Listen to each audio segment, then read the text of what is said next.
Hello guys, welcome back. ये आपके chapter number 3 की लास्ट वीडियो है जिसमें हम नीट के क्वेश्चन करेंगे। तो देखते हैं हमने इस चैप्टर में क्या सीखा और कितना सीखा और कितनी चीज़ों को हम कॉन्फिडेंटली कर पाएंगे। तो स्टार्ट करते हैं पहले क्वेश्चन से। ये है आपका question number 10। In electro refining of copper a mirror percentage of gold accumulate in. देखो, यहाँ ध्यान देने वाली बात यह है कि आपकी जो इलेक्ट्रोलाइटिक रिफाइनिंग ऑफ कॉपर है उसी को कहते हैं इलेक्ट्रो रिफाइनिंग ऑफ कॉपर, जो हम 9th-10th क्लास में भी पढ़ी थी। जहाँ पर एनोड मड, जो आपको याद होगा कि एनोड मड जो है उसका इस्तेमाल करते थे हम किसके लिए, इम्प्योरिटीज़ के लिए। तो देखो, गोल्ड, प्लेटिनम और भी कुछ कई एलिमेंट थे जो इम्प्योरिटी के लिए इस्तेमाल किए जाते थे। और इस तरीके से अगर मैं रफ डायग्राम बनाऊँ तो ये इलेक्ट्रोलाइटिक रिफाइनिंग होती थी। आपको अच्छी तरह से याद होगी ये। और ये हम पढ़ते थे 9th-10th क्लास में। इलेक्ट्रोलाइटिक रिफाइनिंग एक में ही बाहर से जो करंट है वो पास करते थे। ये एनोड है आपका और ये कैथोड है, ठीक है ना। तो जो इलेक्ट्रोलाइटिक रिफाइनिंग ऑफ कॉपर में एनोड को मड की तरह इस्तेमाल करते थे, ठीक है। लॉजिकल क्वेश्चन है, कुछ लॉजिक से पूछा गया है। अगले क्वेश्चन की तरफ चलते हैं। Question number 11। The electrode potential की बात करें, ई नोट की 4 एलिमेंट की है, ए बी सी डी, और सभी की जो इलेक्ट्रोड पोटेंशियल है वो आपको गिवन दे रखी है। उन्होंने पूछा है डिक्रीजिंग के अकॉर्डिंग बताओ कि सबसे डिक्रीजिंग रिएक्टिविटी के ऑर्डर में बताओ किसकी ज़्यादा है। देखो भाई, रिएक्टिविटी सबसे ज़्यादा तेज उसकी होगी जो जल्दी से इलेक्ट्रॉन लॉस करेगा, ठीक है ना। अब जल्दी से अगर मैं सीरीज को उल्टा लिखूँ तो याद करो, जो लॉस ऑफ इलेक्ट्रॉन करता है वो कहाँ करता है भाई, वो ऑक्सीडेशन ही होता है।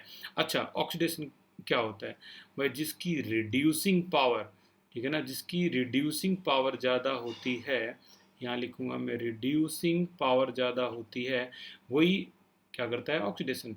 अब रिड्यूसिंग पावर किसकी ज़्यादा होती है, तो एक स्टेप और जाएगा यहाँ पर, जिसकी ज़्यादा नेगेटिव ई नोट वैल्यू होती है, ठीक है ना। तो जिसकी ज़्यादा नेगेटिव ई नोट वैल्यू होगी वही रिड्यूसिंग होगा, वही ऑक्सीडेशन होगा, वही लॉस ऑफ इलेक्ट्रॉन होगा, और वही हाईली रिएक्टिव माना जाएगा, हाईली रिएक्टिव। तो यहाँ चेक कर लो किसकी सबसे ज़्यादा है नेगेटिव ई नोट वैल्यू। तो सबसे ज़्यादा है नेगेटिव, अगर देखें तो ये है, तो ये हमारा ए है। तो उन्होंने कौन सा ऑर्डर पूछा, डिक्रीजिंग ऑर्डर। तो डिक्रीजिंग ऑर्डर में ये ए यहाँ भी आ रहा है और ए यहाँ भी आ रहा है, तो ए की जस्ट बाद बताओ कौन सा आएगा, डी आएगा, ठीक है ना। ए के जस्ट बाद डी आएगा, तो ए के जस्ट बाद डी ये है, तो करेक्ट आंसर आपका ये हो गया आपका, ठीक है। इस तरीके से पता लगा सकते हैं। अगले क्वेश्चन की तरफ चलते हैं। हमारा अगला क्वेश्चन है 96,500 column of electricity liberate from CuSO4 solution.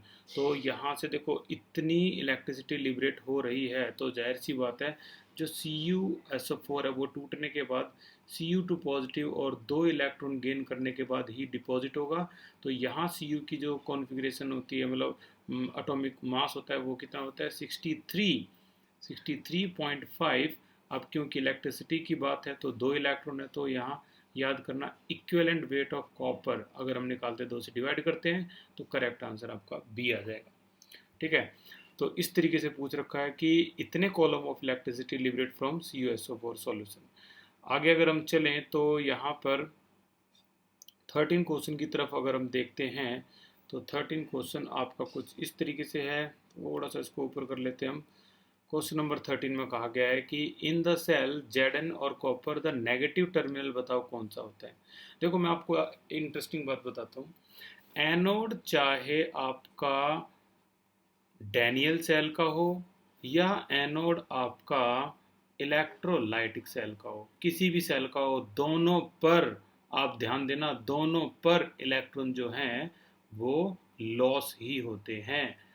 या ध्यान देने वाली बात है, दोनों पर इलेक्ट्रॉन जो हैं वो आपको लॉस ही होते दिखाई देंगे, चाहे आपका एनोड इलेक्ट्रोलाइटिक सेल का हो या फिर डैनियल सेल का, जिसे हम नॉर्मली इलेक्ट्रोकेमिकल सेल भी बोल देते हैं, कहीं का हो, एनोड पे तो इलेक्ट्रॉन लॉस होंगे कुल मिला के। अब इन्होंने कहा है कि डैनियल इन द सेल, ये सॉल्ट ब्रिज है कहाँ बनता था, ये सॉल्ट ब्रिज हम डैनियल सेल में बनाते थे, तो वो नेगेटिव टर्मिनल कहाँ होता था यार, वो तो एनोड पे होता था वहाँ तो, ठीक है ना, एनोड पे होता था। तो एनोड पे हमें पता लग गया जिंक है करेक्ट आंसर। तो जिंक को देखोगे तो यहाँ भी कंफ्यूजन दे दी इन्होंने, सी को कहोगे या डी को कहोगे। तो सी और डी जो है इनमें से देखो, इसको कभी मत बोलना, क्योंकि ये आपका 2 पॉजिटिव ZnSO4 है जो कि सॉल्यूशन में होता है। तो करेक्ट आंसर आपका हो गया सी। ये इलेक्ट्रोड जो है वो आपका नेगेटिव टर्मिनल है, क्योंकि सॉल्ट ब्रिज होता है आपका डैनियल सेल के अंदर। ओके, अगले पे चलते हैं। नेक्स्ट क्वेश्चन है in the electrolysis of dilute H2SO4 using platinum electrode. हम कर चुके हैं इसको, तो आपको याद होगा इसके बारे में हमने क्या किया था। यहाँ पे हमने जो करते थे वो ये था कि H2SO4 आपका चाहे कहीं का भी ले लो आप, अगर आपको ध्यान हो तो मैं आपको थोड़ा सा एक बार रिवाइंड कर देता हूँ कि H2SO4 में अगर टूटेगा तो ये क्या बनाएगा, इस तरीके से 2H पॉजिटिव और SO4 नेगेटिव, ठीक है। और यहाँ वाटर भी होता है क्योंकि ये डाइल्यूट है, यहाँ भी आपका वाटर भी टूटेगा, H पॉजिटिव OH नेगेटिव। तो यार यहाँ तो कंपटीशन था ही नहीं, याद करो एट कैथोड पे इनमें से कौन आएगा, H पॉजिटिव आएगा।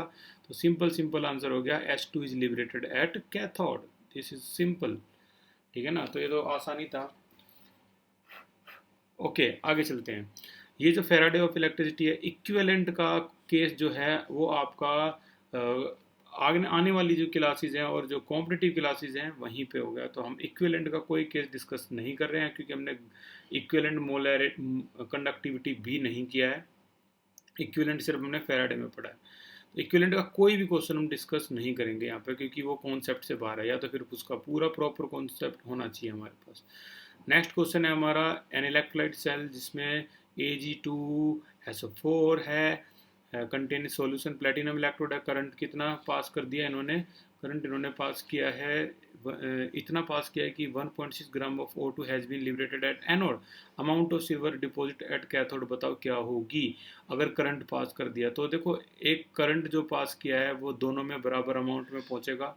तो यार ये तो फेराडे का सेकंड लॉ वाला तरीके से भी हुआ पड़ा है क्वेश्चन, तो बड़े आसानी से हम लिख सकते हैं इसमें क्या, W of Ag divided by equivalent weight of Ag equal हो जाएगा किसके, W of O2 divide by equivalent weight of O2, ठीक है ना, ऑक्सीजन का जो इक्विवेलेंट वेट है इसके। और अगर आपको अच्छी तरह से ध्यान हो तो इसमें भी हम क्या करते थे, ऑक्सीजन का जो प्रॉपर इक्विवेलेंट वेट है, सिर्फ ऑक्सीजन ही ले तो ज़्यादा बेटर है, सिर्फ ऑक्सीजन, ठीक है। तो यहाँ W ऑफ Ag की बात करें तो इतने ग्राम ऑक्सीजन है लिबरेटेड, ऑक्सीजन दे ही रखा है इन्होंने, कितना 1.6 ग्राम है। इक्विवेलेंट वेट ऑफ ऑक्सीजन का निकालेंगे तो देखो ऑक्सीजन नॉर्मली कितना होता है 16, 2 से डिवाइड करेंगे क्योंकि ये 2 इलेक्ट्रॉन जो है वो गेन करता है। तो यहाँ आ जाएगा क्या, इसका 8 जो वैल्यू आ जाएगी वो आ जाएगी ऑक्सीजन की यहाँ की, इसकी 8। ऐसे हमें क्या निकालना है, W ऑफ Ag निकालना है। और इक्विवेलेंट वेट ऑफ Ag तो यार सभी को पता है कितना होता है 108, क्योंकि इसमें तो एक ही इलेक्ट्रॉन होता है तो डिवाइड बाई 1, तो यहाँ आ गया आपका 108, क्रॉस मल्टीप्लिकेशन और आपका जो आंसर आ जाएगा ये कैंसिल करके। तो मैं एक इसको देख के लिख रहा हूँ, ये आ जाएगा आपका 21.6, ये आंसर आ जाएगा आपका, ठीक है, इस तरीके से। तो ऐसे हम इसको कर लेंगे इस क्वेश्चन को।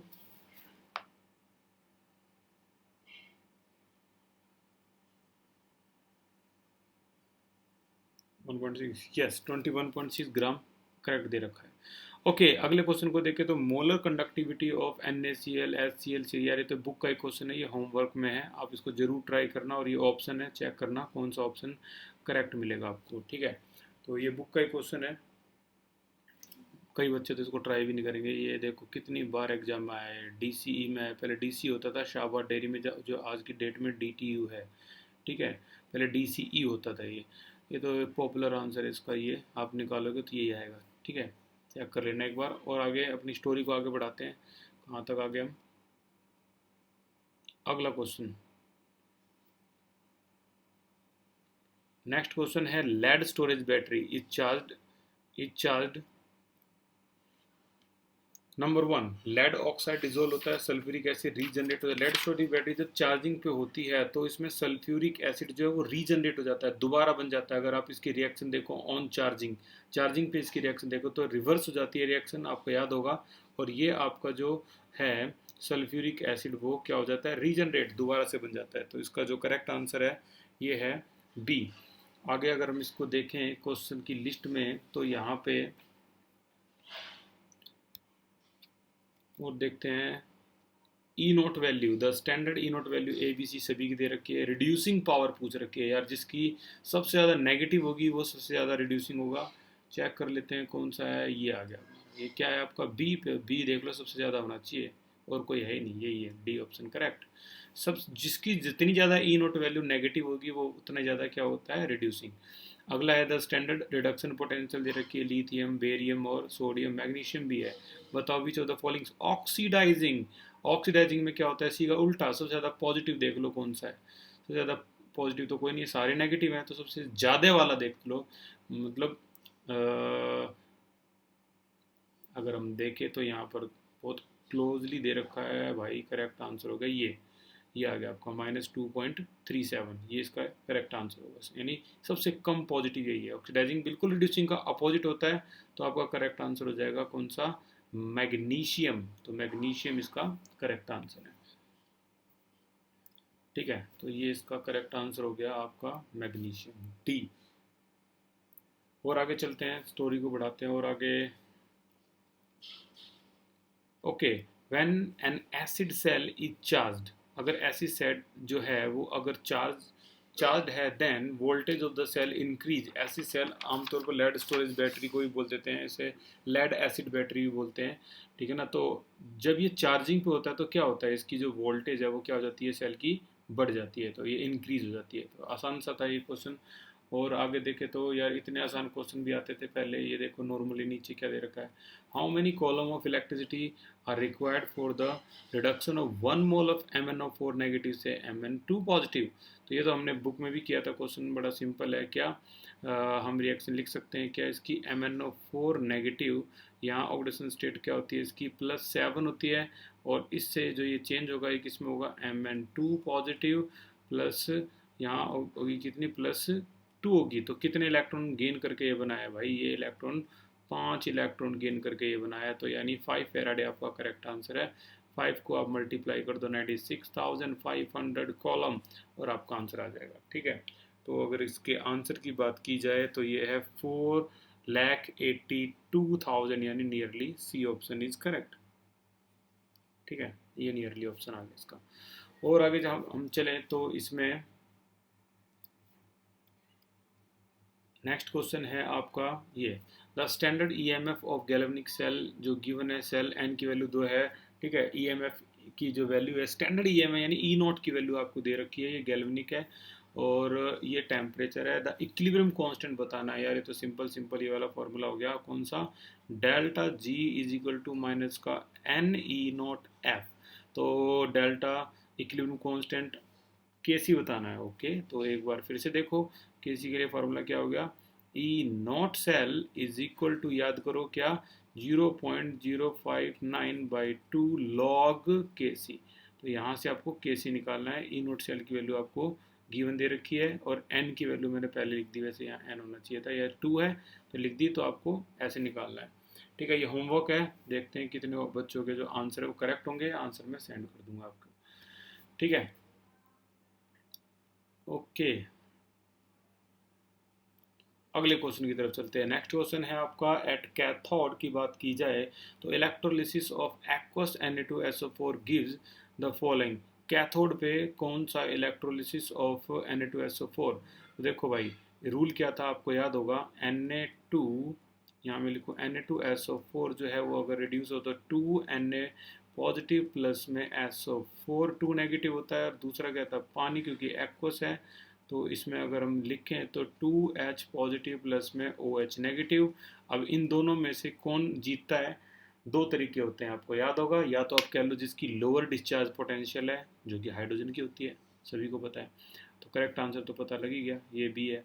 या फिर कह लो जिन दोनों की क्या लोअर क्या हाइयर क्या होनी चाहिए, ई नॉट वैल्यू जिसकी भी हाइयर होगी तो एच पॉजिटिव की हाइयर होगी। इसके कंपैरिजन में आप चेक भी कर सकते हो इसको, ठीक है। तो ये इजीली आंसर पता लग गया, बी आंसर करेक्ट है इसका। और आगे चलते हैं। Molar conductivity of a solution दे रखी है आपको ये, और इट्स मोलैरिटी जो है वो भी दे रखी है, मोलैरिटी इज दिस। मोलैरिटी इतनी ज़्यादा हिडन दे दी कि मोल पर लीटर ही नहीं बताया, कैपिटल एम बोल देते। स्पेसिफिक कंडक्टिविटी यानी आपको कुल मिला के molar conductivity is equal to kappa by C into 1000 वाला जो केस है ये लगाएंगे। तो यहाँ आपको ये निकालना है, आपको ये गिवन है और ये गिवन है, ठीक है। तो आप सीधा सीधा आंसर निकाल सकते हो। सी को इससे मल्टीप्लाई करना है यार, तो वैसे ही हो गया -2 + 2 1.26 इंटू 10 की पावर 1 मिनट 1.26 10 की पावर -2, क्योंकि 1000 भी है ना, हाँ 1000 भी है भाई, 10 की पावर -3, ये आपका आंसर आ जाएगा, ठीक है।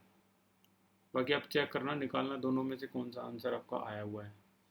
ओके आगे चलते हैं। अब की बार है हमारे पास मोलर आयनिक कंडक्टिविटी। ये नया कॉन्सेप्ट है, नए सीखने वाली बात है। मोलर आयनिक कंडक्टिविटी और बाइवैलेंट इलेक्ट्रोलाइट दोनों की दे रखी है, तो बताओ इन molar conductivity of the solution में क्या होगी। तो ये तो यार सिंपल इस तरीके से कर सकते हैं। मोलर कंडक्टिविटी, मोलर आयनिक कंडक्टिविटी तो दोनों का सम होता है, चाहे वो कैटायन हो या फिर वो एनायन हो, दोनों का सम होता है। तो दोनों को ऐड कर देंगे तो ये आ जाएगा आपका 57 + 73, और जो भी आपका आंसर आएगा ये आपका आंसर आ गया 130। ये ऑप्शन करेक्ट हो गया, ठीक है। और देखते हैं। Okay, the number of column required for the deposition of इतने ग्राम ऑफ सिल्वर, इतने ग्राम ऑफ सिल्वर के लिए, ये इतने ग्राम ऑफ सिल्वर लगभग लगभग किसके बराबर हो गया, 108 ग्राम के बराबर हो गया। सिल्वर का एटॉमिक मास भी होता है 108 ग्राम पर मोल। तो इतने के लिए कितने कॉलम की जरूरत होगी यार, 96,500 की होगी। सिंपल सी बात है। अब आप कहोगे कैसे पता लगा, तो भाई मैं कहूँगा ऐसे, Ag पॉजिटिव एक इलेक्ट्रॉन गेन करके क्या बनाता है, Ag। तो एक इलेक्ट्रॉन का मतलब होता है 1 फेराडे। 1 फेराडे का इलेक्ट्रिसिटी लेके कितना डिपॉजिट होगा, 1 मोल Ag, और 1 मोल Ag किसके बराबर होता है, 108, जो कि नियरली दे रखा है। तो करेक्ट आंसर जो इसका हुआ वो हो गया सी, ठीक है। तो ये सी आ गया इसका। What is the amount of chlorine evolved in 2 ampere of current is passed for 30 minutes in aqueous solution of NaCl। तो कितना अमाउंट जो क्लोरीन का है वो इवोल्ड होगा, कितना अमाउंट ऑफ क्लोरीन इवोल्ड होगा अगर हम इतने एम्पीयर करंट इतने मिनट के लिए पास कर दे तो, ठीक है। तो ये जो क्वेश्चन है इसको हम इस तरीके से भी कर सकते हैं। देखो इसके लिए मैं थोड़ी सी नई जगह ले लेता हूँ। ओके इस क्वेश्चन को अगर हम चाहें तो कितने अमाउंट का जो क्लोरीन है वो होगा, तो Q इज इक्वल टू, आपको पता है क्या होता है, I इंटू में T। अगर मैं देखूँ तो वहाँ पर जो करंट है वो कितना है, 2 एम्पियर का करंट जो है वो पास किया है 30 मिनट के लिए। तो 30 इंटू में क्या करना पड़ेगा, 60। तो ये हमारा जो Q निकल जाएगा 3600 कॉलम, ये आ गया आपका Q, ठीक है। इसी तरीके से अब हमें बताना है कि कितना कितना जो क्लोरीन है वो इवोल्व होगी। तो इतने कॉलम ऑफ, देखो कई तरीके करने के, वजह तो आपको ये सबसे आसान तरीका लगेगा। 96 अगर क्लोरीन की जो इक्वेशन है अगर मैं वो लिखूं तो क्लोरीन प्लस एक इलेक्ट्रॉन गेन करके क्या बनता है, Cl नेगेटिव। तो 2 क्लोरीन की बात करें तो 2, यहाँ भी 2 और यहाँ भी 2। तो कितनी क्लोरीन जो है वो इवोल्व होगी, तो 2 फेराडे पता लग गया यहाँ से। यहाँ से हम इसको किस तरीके से कर सकते हैं, 96,500 column of charge required for the deposition of कितना, 96,000 ऑफ, क्योंकि एक क्लोरीन की अगर हम बात करें तो 1 मोल ऑफ क्लोरीन, एक क्लोरीन की बात करें, यहाँ 2 हैं वैसे तो हम एक की बात करें तो इसका जो मास हो जाएगा कितना हो जाएगा, 96,500 of charge required for the deposition of 35.5 gram of chlorine.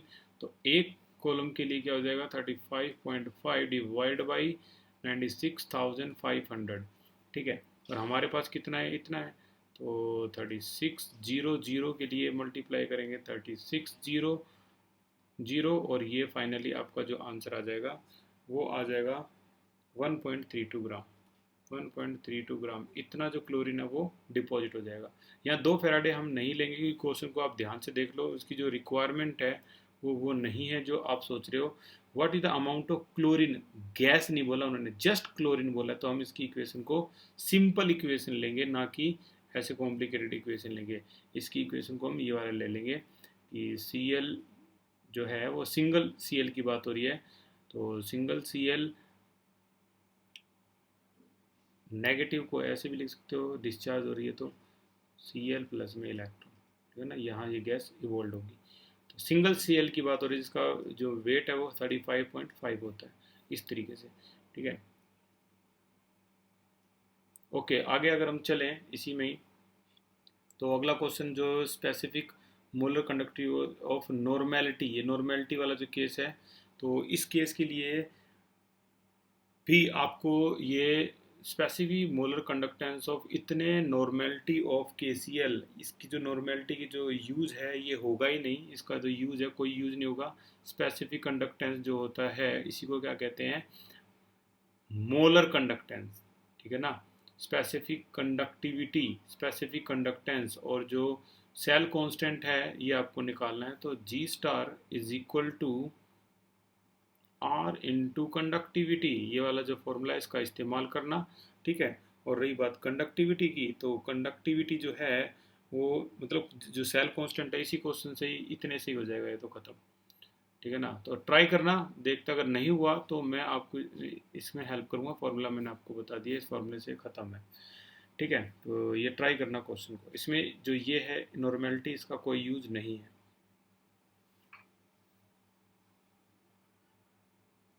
Okay, अगले क्वेश्चन की तरफ चलते हैं। नेक्स्ट क्वेश्चन है आपका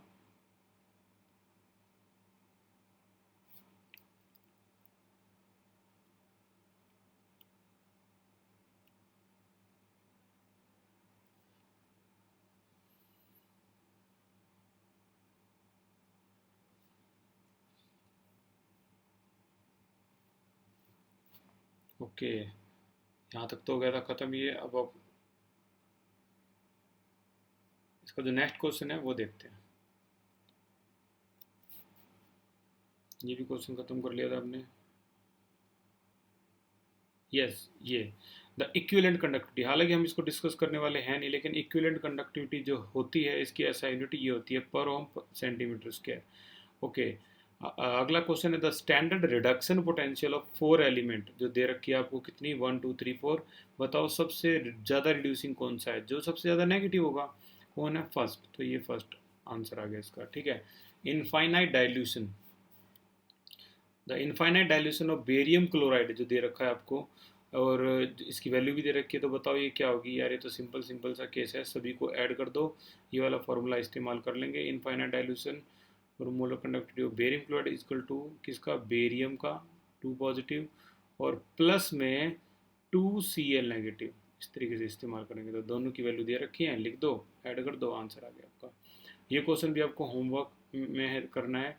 द EMF वैल्यू दे रखी है, मतलब आपको जो निकालनी है, और जो ये वैल्यू और ये वैल्यू दोनों की गिवन है, सेल रिप्रेजेंटेशन, और ई नोट वैल्यू जो है वो भी दे रखी है। तो आपको ई सेल निकालना है, ये इस तरीके से ई सेल जो हम कैलकुलेट करते थे, तो देखना ABCD में से कौन सा ऑप्शन आपका करेक्ट होगा, ठीक है।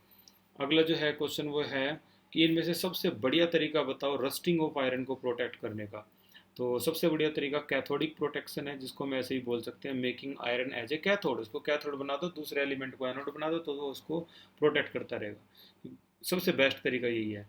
अच्छा, अगला क्वेश्चन है at anode in the electrolysis of fuse sodium chloride, लिख देते हैं भाई इसको।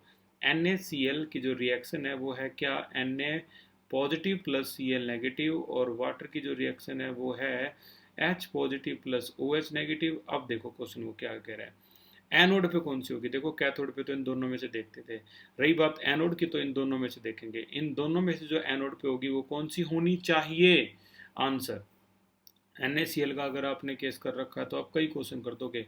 अगर इस पे देखें तो होनी तो चाहिए भाई कौन सी, आपकी OH नेगेटिव, लेकिन होती कौन सी है, Cl नेगेटिव। क्यों? Over potential.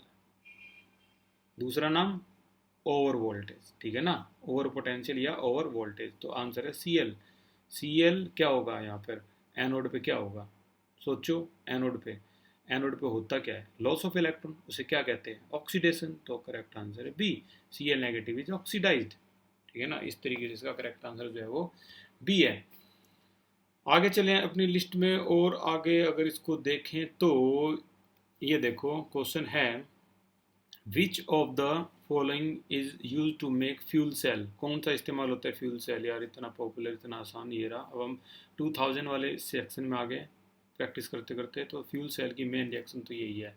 और आगे चले तो अगला क्वेश्चन है हमारा क्या, the time required for deposition of 1 millimole of aluminium metal.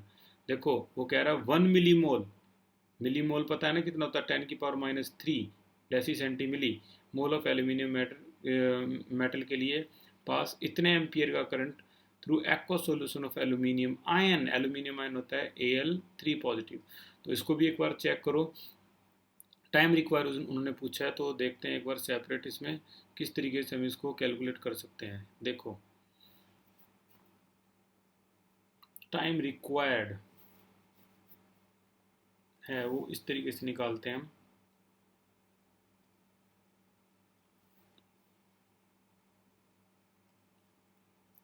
ये हमारी जो प्रॉब्लम है, time require for the E0 value. एक बार मैं क्वेश्चन को चेक कर लेता हूँ। 34 क्वेश्चन को देख लेते हैं। ओके 34,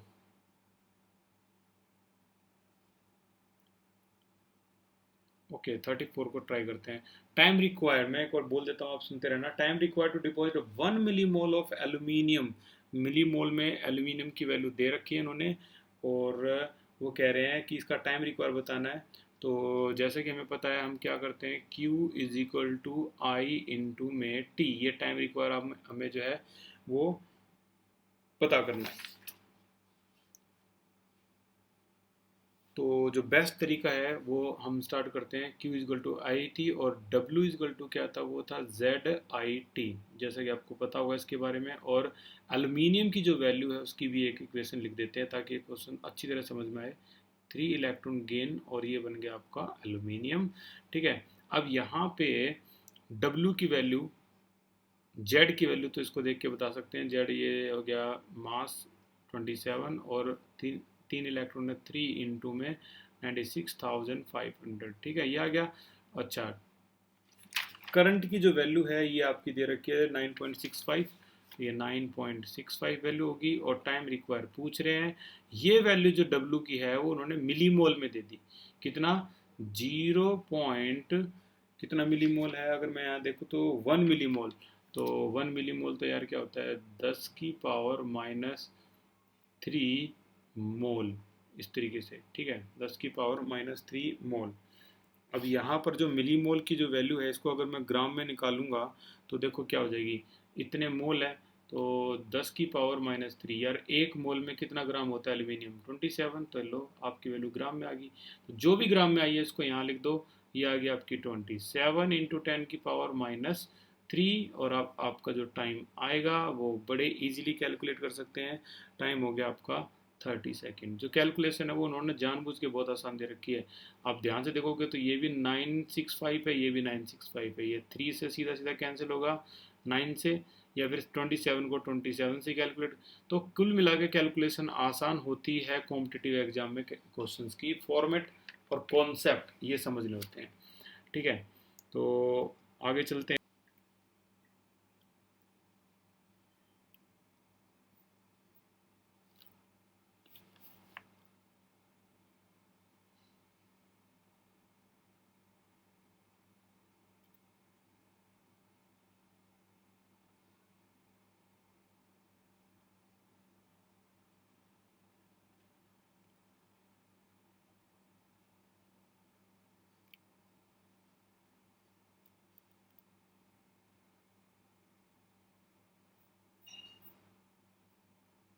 ओके, नेक्स्ट क्वेश्चन की तरफ चलते हैं। ये देखो, कोल्हार्स लॉ के बारे में भी पूछ रखा है इसमें कि कोल्हार्स लॉ जो है वो किस तरीके से, मतलब कोल्हार्स लॉ स्टेट क्या कर रहा है। तो at infinite dilution each ion make definite contribution, बस यही आंसर करेक्ट है। Each ion make definite contribution to conductance of an electrolyte, ठीक है, whatever the nature of the other ion of the electrolyte. ठीक है ना, nature कुछ भी हो, इंडिविजुअल कॉन्ट्रीब्यूशन होना चाहिए इसका। ठीक है, तो ये कोलार्स लॉ की एक तरह से डेफिनेशन थी और कुछ खास है नहीं इसमें। तो और आगे देखते हैं इसके जो न्यूमेरिकल में क्या क्या दे रखा है। हाँ, ये जो क्वेश्चन है आपका, हाइड्रोजन प्लस HCl जो वैल्यू है अकर इन गैल्वेनिक सेल, तो वो कह रहा है the reaction this occur in the galvanic cell. तो गैल्वेनिक सेल में जो रिएक्शन होगी वो कौन सी होगी आपकी। तो हालांकि ये AgCl जो कॉन्सेप्ट है ये भी दिखा रखा है इन्होंने, तो हम सीधा सीधा से इसका आंसर दे देंगे कि इसका जो ये जो रिएक्शन है, ये रिप्रेजेंटेशन जो है वो इसको रिप्रेजेंट करता है। और ये जो है ये सॉल्यूशन HCl प्लस AgCl जो सॉलिड स्टेट में दे रखा है वो लेना है हमें, सॉल्यूशन वाली जो स्टेट है वो नहीं लेनी है। ठीक है, तो ये वाला जो ऑप्शन था वो करेक्ट था इसका, जस्ट रिप्रेजेंटेशन। ओके, और अगर देखें तो फिर से वही क्वेश्चन है, the standard reduction potential copper की, और कॉपर 2 पॉजिटिव और स्लैश कॉपर की दे रखी है ये, और ये दे रखी है। तो बताओ इलेक्ट्रोड पोटेंशियल किसकी, Cu पॉजिटिव स्लैश Cu क्या होगी। ये भी क्वेश्चन कई बार देखो कि तो ये आया हुआ है कॉम्पिटिटिव में, जी मेंस में भी और इसमें भी। तो इसमें क्या होता है कि एक दो जो रिडक्शन पोटेंशियल उसी एलिमेंट की दे रखी है, तीसरा पूछते हैं। अब एक तो मैं करवा रहा हूँ, बाकी जो दो आएंगे या एक आएगा वो आपको अपने आप ही करना होगा। तो ध्यान से देखना भाई इसको, इसका क्या रूल रेगुलेशन क्या है देखना एक बार। जो क्वेश्चन है वो अपने पास भाई जैसे रख पाओ रख लेना। अब इसके पास इसका और तो कोई चारा है नहीं, तो देखते हैं क्वेश्चन कैसे होगा ये।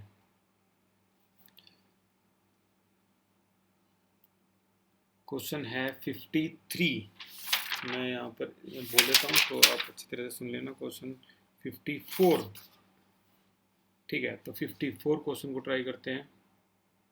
क्वेश्चन नंबर 54,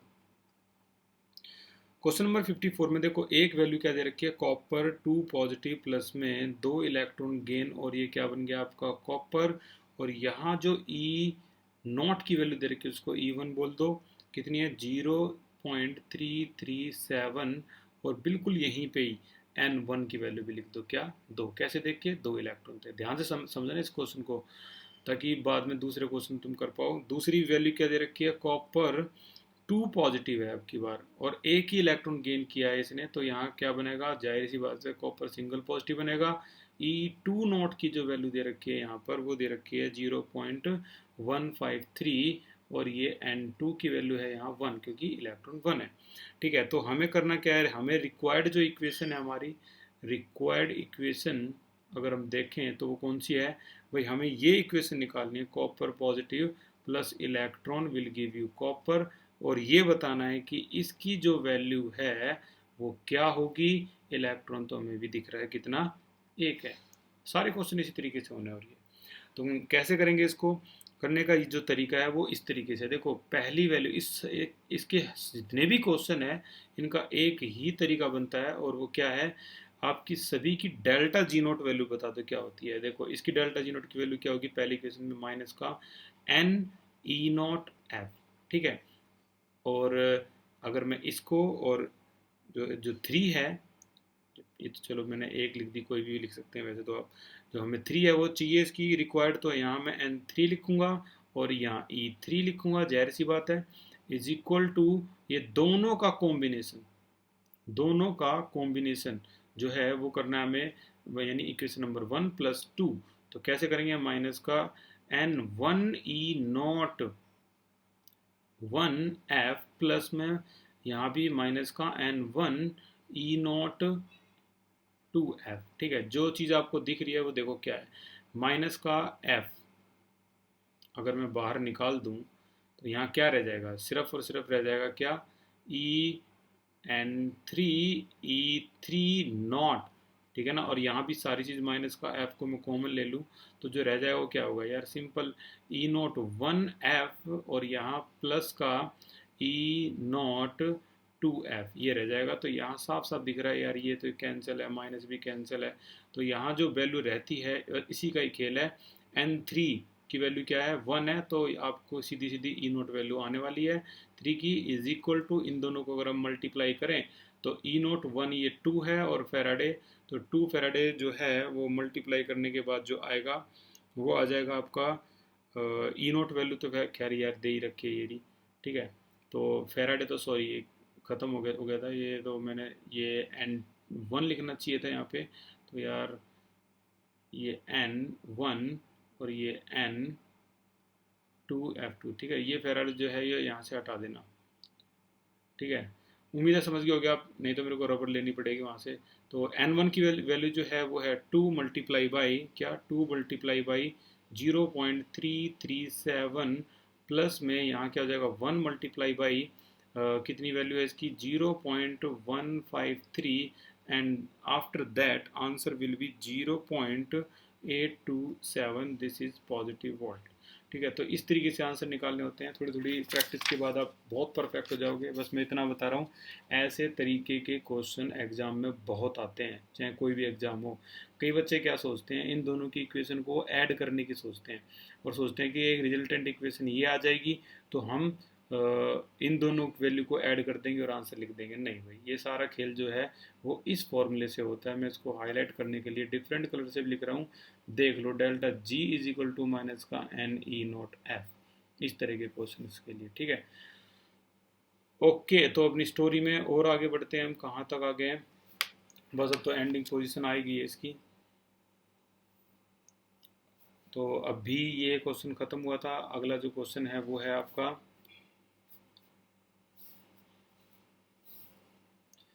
द ई, इसमें दे रखा है आपका at 25 degree Celsius molar conductance of infinite dilution strong electrolyte NaOH, इसकी तीनों की दे रखी है। तो बताओ BaOH ट्वाइस की क्या होगी। यार सिंपल सी बात है, बेरिलियम किसको सुरक्षित किसको रखना है, बेरिलियम को, तो बेरिलियम यहाँ इसको प्लस में, और किसको OH को, OH यहाँ, तो इन दोनों की वैल्यू जो है वो प्लस और माइनस NaCl कर दो, खेल खत्म, आ गया आंसर। उम्मीद आप समझ गए होगे, इसको भी होमवर्क कैटेगरी में रख लो और करना इसको भी, ठीक है।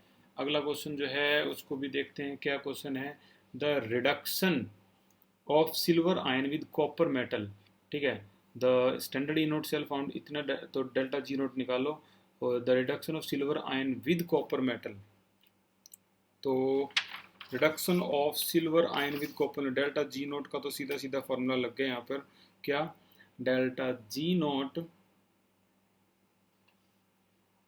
अगर मैं पूरी रिडक्शन की वैल्यू को लिखूं तो ये देखो यहाँ हो जाएगा Ag पॉजिटिव प्लस में कॉपर, इसको रिडक्शन कर रहा है तो Ag प्लस में कॉपर 2 पॉजिटिव, बैलेंस भी कर देते हैं, ये 2 हो गया आपका क्योंकि इससे 2 पॉजिटिव है, ठीक है। तो n की वैल्यू तो यहीं देख के पता लग गई, 2 आ गई, ठीक है। अब आपको कुछ नहीं करना है, सिर्फ और सिर्फ delta G naught is equal to minus का एन ई नोट एफ का फॉर्मूला लगा दो और आपका आंसर आ गया। ये इक्वेशन हमने क्यों लिखी, ताकि हम नंबर ऑफ इलेक्ट्रॉन को पता कर पाएँ कितने हैं, तो साफ देख के पता लग रहा है 2 है, तो और कोई यूज नहीं था। ई नोट वैल्यू ये दे रखी है, फेराडे आपको पता है, आंसर आ गया। ये भी आपका होमवर्क कैटेगरी में गया। सभी के आंसर कल मैं सेंड कर दूंगा आपके पास,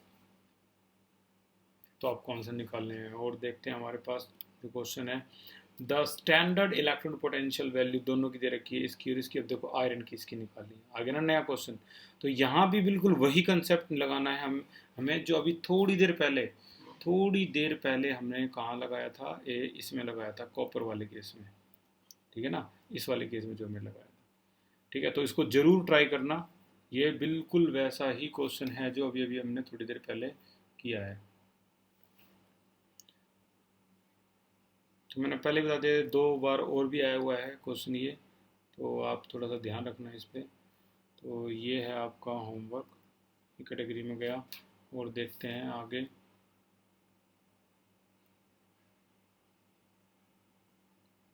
साथ साथ घूम रहे होमवर्क, इनको भाई मैं इरेज कर रहा हूँ, ये तो भाई इरेज भी नहीं हो रहे। चलो कोई नहीं, इसको देखते रहना आप। ओके, ये आपका आ गया कौन सा क्वेश्चन, 46 में सभी की सभी वैल्यू आपको दे रखी हैं, और इनमें कह रहा है कि लेड स्टोरेज बैटरी की जो रिएक्शन जो है ये चार्जिंग के टाइम बताओ कैथोड पे कौन सी रिएक्शन होती है। आपको याद होगा एनोड तो आसान था, कैथोड पे जो रिएक्शन है वो याद होगी कैसे थी, वो PbO2 प्लस में याद करो 2H पॉजिटिव कहाँ थी ये एट कैथोड। ठीक है, तो 2H पॉजिटिव प्लस में SO4 2 नेगेटिव प्लस 2 इलेक्ट्रॉन और इससे क्या बनता था PbSO4 प्लस में 2H2O। अब ये जो रिएक्शन थी एनोड कैथोड पे याद करो कि जब बैटरी चार्जिंग पे होगी तो रिएक्शन क्या हो जाती है रिवर्स। इसी का उल्टा कर दो, आपका आंसर ये आ गया D. Your D is correct answer. ठीक है, ये क्वेश्चन है एफिशिएंसी निकाल के दिखाओ। एफिशिएंसी ऑफ सेल कैसे होती है भाई, एफिशिएंसी का फॉर्मूला नया है तो आप याद कर लें, delta G by delta H को कहते हैं एफिशिएंसी ऑफ द सेल। और अगर हम आगे की बात करें तो ये हमारा बिल्कुल लास्ट पेज है, तो लास्ट पेज है, पेशेंस बना के रखना अपने। ओके, लास्ट पेज के क्वेश्चन देखते हैं भाई एक बार जल्दी जल्दी से। 57 the E note for the given negative value जितनी भी है वो if the E naught for a given reaction has a negative value, then which of the following was correct relationship between delta G naught and K। अगर E naught की value negative आ जाए तो यार simple सी बात है, delta G क्या आएगी फिर, डेल्टा G नॉट जो है डेल्टा G नॉट माइनस का एन ई नॉट एफ होती है। जब ई नॉट वैल्यू ही नेगेटिव होगी तो डेल्टा जी नॉट क्या हो जाएगी आपकी पॉजिटिव। पॉजिटिव का मतलब ये एक से ज़्यादा होगी, तो ये एक से ज़्यादा है, ये भी एक से ज़्यादा है। देखते हैं के का क्या हाल होगा। तो के का क्या हाल होगा भाई, फॉर्मूला क्या है, E naught is equal to 0.059 by n log K C, ये फॉर्मूला होता है। एन को ऊपर ले जाओ, ठीक है, एन से कोई फर्क नहीं पड़ेगा, लेकिन ई नॉट वैल्यू जो है आपकी वो क्या है नेगेटिव है, याद रखना। देखो क्या हो जाएगा थोड़ी देर में, के सी इज इक्वल टू दिमाग लगाना ई नॉट इंटू में एन अपॉन में क्या 0.059 और लॉग का क्या हो जाएगा यहाँ पर आकर एंटी लॉग।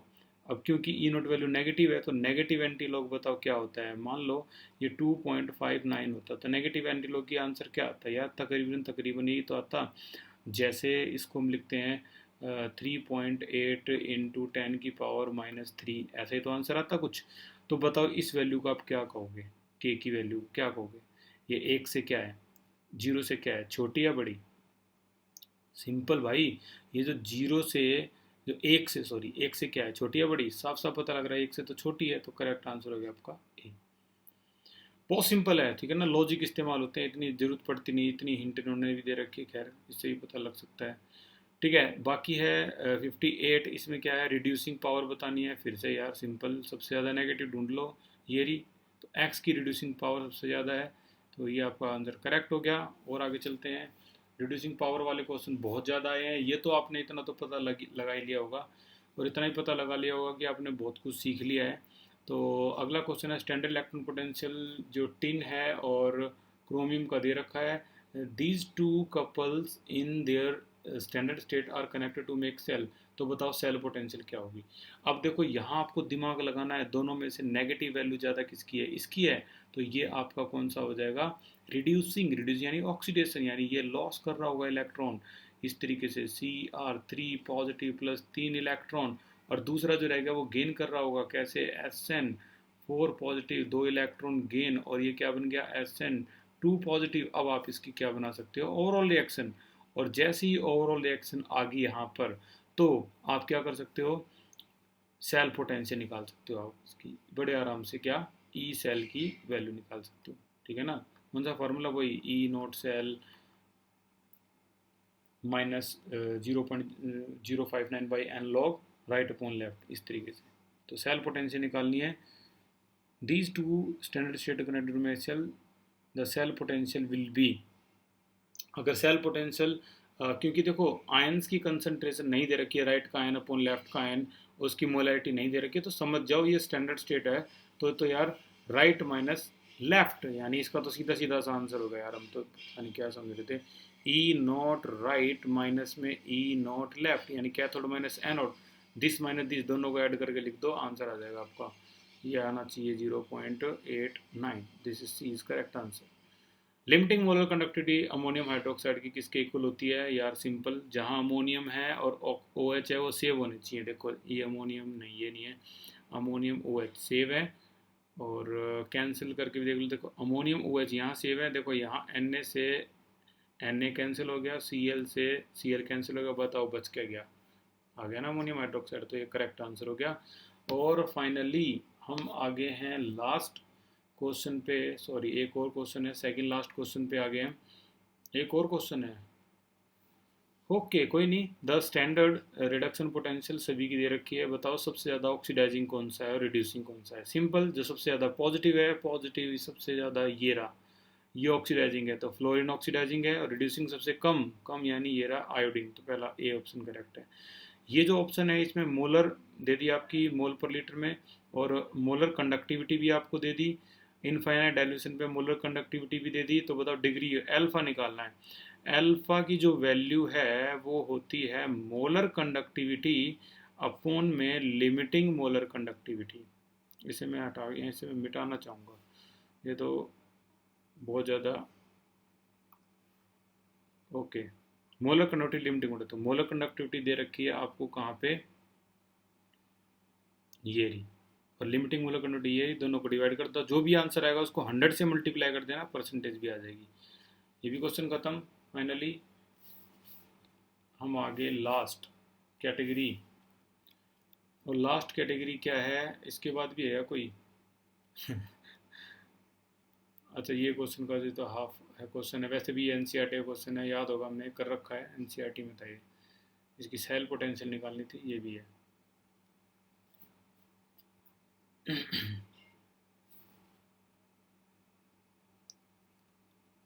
सॉरी ये अब है लास्ट, ठीक है, तो ये यहाँ से लास्ट है।